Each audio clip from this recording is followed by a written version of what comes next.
ஓய்வு நாள் காலை தியானம். தலைப்பு: பயப்படாதே, நான் உன்னுடனே இருக்கிறேன்.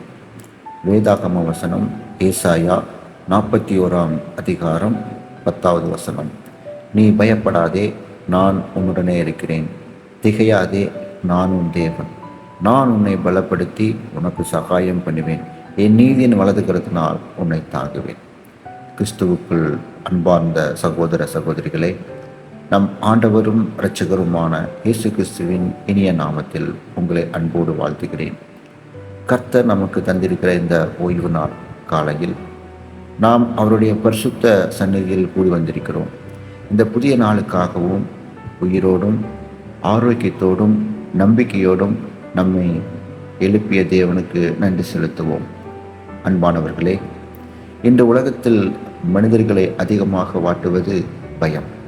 சிலருக்கு எதிர்காலத்தை நினைத்து பயம், சிலருக்கு உடல்நிலையை நினைத்து பயம், சிலருக்கு வேலை, தொழில், வருமானம் குறித்து பயம். சில பெற்றோருக்கு பிள்ளைகளின் எதிர்காலத்தை நினைத்து பயம். சில இளைஞர்களுக்கு திருமண வாழ்க்கை குறித்து பயம். இன்னும் சிலர் நாளை என்ன நடக்கும் என்று தெரியாத எதிர்காலத்தை நினைத்து கவலையிலும் பயத்திலும் வாழ்கிறார்கள். ஆனால் இன்று தேவன் நம்மிடம் முதலில் சொல்வது ஒரு கட்டளை: நீ பயப்படாதே. தேவன் பயப்படாதே என்று சொல்வதற்கு காரணம் என்ன? ஏனெனில் அவர் நம்முடைய வாழ்க்கையின் ஒவ்வொரு சூழ்நிலையையும் அறிந்திருக்கிறார். நாம் அழுவதற்கு முன்பே நாம் எதற்காக அழுகிறோம் என்று அவருக்கு தெரியும். நாம் ஜெபிப்பதற்கு முன்பே நம்முடைய தேவைகளை அறிந்திருக்கிறார். நாம் செல்லும் பாதையில் என்ன இருக்கிறது என்று நமக்கு தெரியாமல் இருக்கலாம். ஆனால் அந்த பாதையை உருவாக்கிய தேவனுக்கு எல்லாம் தெரியும். அதனால்தான் அவர் சொல்கிறார், நான் உன்னோடு இருக்கிறேன். இந்த ஒரு வாக்குறுதி போதும். தேவன் நம்மோடு இருந்தால் உலகம் நமக்கு எதிராக இருந்தாலும் நாம் வெற்றி பெற முடியும். வேதாகமத்தில் தாவீது மற்றவர்களுக்கு அவன் அற்பமாக இருந்தாலும் கோலியாத் என்ற ராட்சசனை எதிர்கொண்டான். மனித பார்வையில் தாவீதுக்கு வெற்றி கிடைக்க வாய்ப்பே இல்லை. ஆனால் தாவீது தனது பலத்தை நம்பவில்லை, தேவனுடைய வல்லமையை நம்பினான். அவன் இஸ்ரவேலுடைய இராணுவங்களின் தேவனாகிய சேனைகளுடைய கர்த்தரின் நாமத்திலே உன்னிடத்தில் வருகிறேன் என்று கூறினான். அந்த விசுவாசம் அவனுக்கு வெற்றியை கொடுத்தது. அன்பானவர்களே, நம்முடைய வாழ்க்கையிலும் பல கோலியாத்கள் இருக்கலாம். அது ஒரு நோயாக இருக்கலாம், ஒரு பெரிய கடனாக இருக்கலாம், ஒரு குடும்ப பிரச்சனையாக இருக்கலாம், ஒரு தோல்வியாக இருக்கலாம். ஆனால் நினைவில் வைத்துக் கொள்ளுங்கள், கோலியாத் பெரியவன் அல்ல. நம்முடைய தேவன் அதைவிட பெரியவர். இன்று உங்கள் கண்களை பிரச்சனைகளின் மேல் வைக்காதீர்கள், தேவனின் மேல் வையுங்கள். பிரச்சனையை பார்த்தால் பயம் வரும், தேவனை பார்த்தால் விசுவாசம் வரும். இந்த ஓய்வு நாள் காலையில் உங்கள் இருதயத்தில் இருக்கும் ஒவ்வொரு பயத்தையும் ஆண்டவரிடம் ஒப்படையுங்கள். அவர் இன்னும் அதே வல்லமையுள்ள தேவன். அவர் இன்னும் ஜெபங்களுக்கு பதிலளிக்கிற தேவன். அவர் இன்னும் அற்புதங்களை செய்கிற தேவன். இன்றைய தியானத்தின் முதல் பாடம் இதுதான்: பயத்தை பெரிதாக பார்க்காதீர்கள். உங்களோடு இருக்கும் தேவனை பெரிதாக பாருங்கள். அப்படி செய்தால் உங்கள் இருதயத்தில் சமாதானம் பிறக்கும். உங்கள் விசுவாசம் வலுவடை. தேவன் உங்களை புதிய நம்பிக்கையோடு நடத்துவார். அன்பான தேவனுடைய பிள்ளைகளே, தேவன் பயப்படாதே என்று மட்டும் சொல்லவில்லை, அதற்கு காரணத்தையும் சொல்கிறார். நான் உன்னோடு இருக்கிறேன். ஒரு மனிதன் தனியாக இருப்பதாக உணரும் போதுதான் பயம் அதிகமாக வருகிறது. ஆனால் தேவனுடைய பிள்ளை ஒருபோதும் தனியாக இல்லை. மக்கள் நம்மை விட்டு விலகலாம், நண்பர்கள் நம்மை புரிந்து கொள்ளாமல் போகலாம், உறவினர்கள் நம்மை மறந்து விடலாம். ஆனால் கர்த்தர் ஒருபோதும் நம்மை விட்டு விலகுவதில்லை. யோசுவா 1:9 கர்த்தர் யோசுவாவிடம் கூறுகிறார், நான் உனக்கு கட்டளையிடவில்லையா? பலம் கொண்டு திடமனதாயிரு, திகையாதே, கலங்காதே, நீ போகும் இடமெல்லாம் உன் தேவனாகிய கர்த்தர் உன்னோடு இருக்கிறார் என்றார். இந்த வசனம் யோசுவாவுக்கு மட்டுமல்ல, இன்றும் ஒவ்வொரு விசுவாசிக்கும் பொருந்துகிறது. யோசுவாவுக்கு முன் மிகப்பெரிய பொறுப்பு இருந்தது. மோசே போன்ற மகத்தான தலைவருக்கு பிறகு இஸ்ரவேல் ஜனங்களை வழிநடத்த வேண்டியது இருந்தது. மனித பார்வையில் அது சாத்தியமற்ற காரியமாக தோன்றியது. ஆனால் தேவன் அவரிடம், நீ திறமையானவன் என்பதால் வெற்றி பெறுவாய் என்று சொல்லவில்லை, நான் உன்னோடு இருக்கிறேன் என்று தான் சொன்னார். அன்பானவர்களே, வெற்றி நம்முடைய திறமையால் மட்டுமல்ல, தேவனுடைய பிரசன்னத்தினால் தான் வருகிறது. இன்று உங்கள் வாழ்க்கையிலும் புதிய பொறுப்புகள் வந்திருக்கலாம். புதிய வேலை, புதிய குடும்ப வாழ்க்கை, புதிய தொழில், புதிய ஊதியம். என்னால் முடியுமா என்று நீங்கள் நினைக்கலாம். ஆனால் தேவன் என்று உங்களை பார்த்து சொல்கிறார், நான் உன்னோடு இருக்கிறேன். அதுவே போதும். சங்கீதம் 27:1 தாவீது இவ்வாறு கூறுகிறார், கர்த்தர் என் வெளிச்சமும் என் இரட்சிப்புமானவர், யாருக்கு பயப்படுவேன்? கர்த்தர் என் ஜீவனின் பலனானவர், யாருக்கு அஞ்சுவேன்? எவ்வளவு அழகான விசுவாச அறிக்கை! தாவீது எனக்கு எதிரிகள் இல்லை என்று சொல்லவே இல்லை, எனக்கு பிரச்சனைகள் இல்லை என்று சொல்லவே இல்லை. எதிரிகள் இருந்தார்கள், போர்கள் இருந்தன, சோதனைகள் இருந்தன. ஆனால் அவற்றை எல்லாம் விட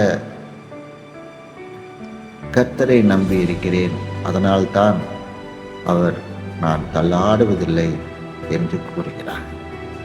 அன்பானவர்களே, இன்று உங்கள் வாழ்க்கையில் இருள் இருப்பதாக தோன்றுகிறதா? கர்த்தர் உங்கள் வெளிச்சம். வழி தெரியவில்லையா? கர்த்தர் உங்கள் வழிகாட்டி. பலவீனமாக உணர்கிறீர்களா? கர்த்தர் உங்கள் பலன். நம்பிக்கையை இழந்து விட்டீர்களா? கர்த்தர் உங்கள் நம்பிக்கை. அவர் உங்களோடு இருக்கும்போது எந்த இருளும் நிரந்தரமாக இருக்க முடியாது, எந்த புயலும் என்றென்றும் நீடிக்க முடியாது, எந்த கண்ணீரும் வீணாக போகாது.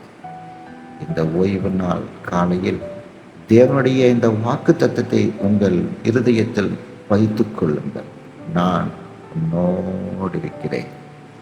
இது ஒரு மனிதனின் வாக்குறுதி அல்ல, இது மாறாக பொய்யுரைக்காத சர்வ வல்ல தேவனுடைய வாக்குறுதி. ஆகையால் பயத்தை அல்ல, தேவனுடைய வாக்குத்தத்தத்தை நம்புங்கள். சூழ்நிலைகளை அல்ல, கர்த்தருடைய பிரசனத்தை நம்புங்கள். அப்போது உங்கள் இருதயத்தில் பயம் விலகி தேவன் தருகிற சமாதானம் நிரம்பும். அன்பான தேவனுடைய பிள்ளைகளே, இதுவரை நாம் பார்த்தது தேவன் நம்மோடு இருப்பதால் நாம் பயப்பட வேண்டியதில்லை என்பதுதான். இப்போது பயத்தின் நடுவில் இயேசு என்ன செய்கிறார் என்பதை பார்ப்போம். மத்தேயு 14ஆம் அதிகாரம் 27ஆம் வசனத்தில், உடனே இயேசு அவர்களோட பேசி, திடன் கொள்ளுங்கள், நான் தான், பயப்படாதிருங்கள் என்றார். இந்த வசனத்தின் பின்னணியை சற்று சிந்தித்து பாருங்கள். இரவு நேரம், கடலில் பெரிய புயல், அலைகள் படகை அடித்து கொண்டிருக்கின்றன. சீசர்கள் பல ஆண்டுகள் கடலில் மீன் பிடித்த அனுபவம் உள்ளவர்களாக இருந்தாலும் அந்த புயலுக்கு முன்பாக அவர்கள் பயந்து போனார்கள். அந்த நேரத்தில் தான் நம் ஆண்டவராகிய இயேசு கிறிஸ்து தண்ணீரின் மேல் நடந்து அவர்களிடம் வந்தார். அவரை கண்ட சீசர்கள் இன்னும் பயந்தார்கள்.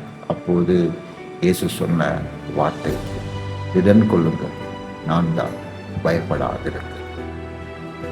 அன்பானவர்களே, நம்முடைய வாழ்க்கையிலும் சில நேரங்களில் புயல்கள் எழும்புகின்றன.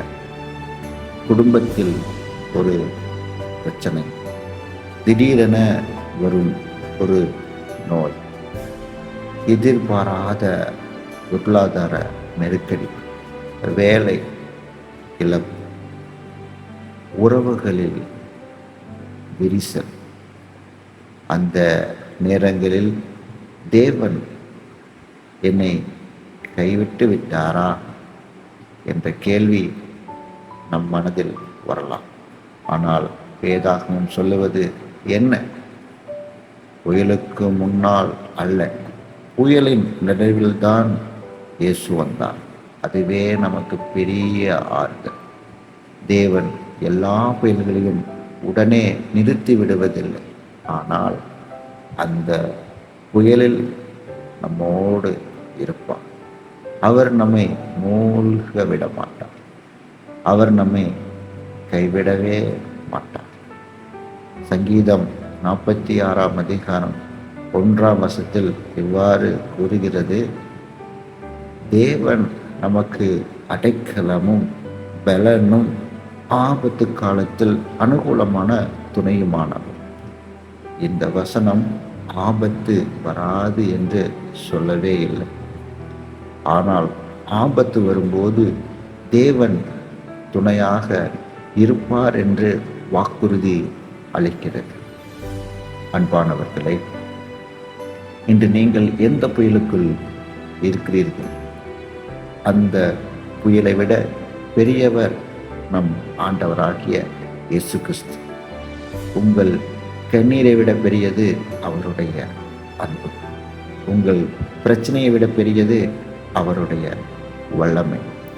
ஆகையால் பிரச்சனையை பார்த்து மனம் தளராதீர்கள். எந்த பிரச்சனையாக இருந்தாலும் கர்த்தரை நோக்கி பாருங்கள். அவருடைய வார்த்தையை பற்றி கொள்ளுங்கள். அவருடைய வாக்குத்தத்தத்தை விசுவாசியுங்கள் என்று ஒரு முடிவை எடுங்கள். நான் பயத்தை அல்ல, தேவனுடைய வாக்குத்தத்தத்தை நம்புவேன் என்று. நான் சூழ்நிலையை அல்ல, இயேசுவையே பார்ப்பேன். அப்படி நாம் வாழும்போது நம் வாழ்க்கையில் விசுவாசம் வளர தொடங்கும். பயம் மெதுவாக விலகும். தேவன் தருகிற சமாதானம் நம் இருதயத்தை ஆளத் தொடங்கும். இந்த அழகிய ஓய்வு நாள் காலையில் உங்கள் இதயத்தை ஆண்டவரிடம் திறந்து சொல்லுங்கள்.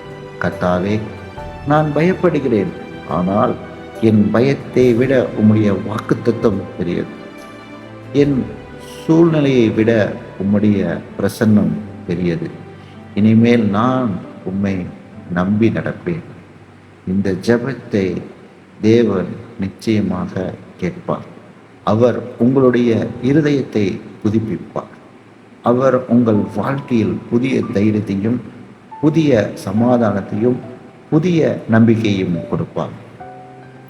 அன்பான தேவனுடைய பிள்ளைகளே, இன்றைய தியானத்தின் முடிவில் தேவன் நமக்கு என்ன சொல்ல விரும்புகிறார் என்பதை மீண்டும் நினைவு கூறுவோம். பயம் என்பது நம் வாழ்க்கையில் வரக்கூடிய ஒரு உணர்வு. ஆனால் பயம் நம் வாழ்க்கையை ஆள அனுமதிக்கக்கூடாது. வேதாகமத்தில் நூற்றுக்கணக்கான முறை தேவன் தம்முடைய மக்களிடம் கூறுவது, பயப்படாதே, பயப்படாதே, பயப்படாதே. ஏனெனில் அவர் நம்மை ஒருபோதும் தனியே விடுவதில்லை. இன்று உங்கள் வாழ்க்கையில் என்ன சவால் இருந்தாலும் அதை ஆண்டவருடைய கரங்களில் ஒப்படையுங்கள். உங்களால் முடியாததை அவர் செய்ய முடியும்.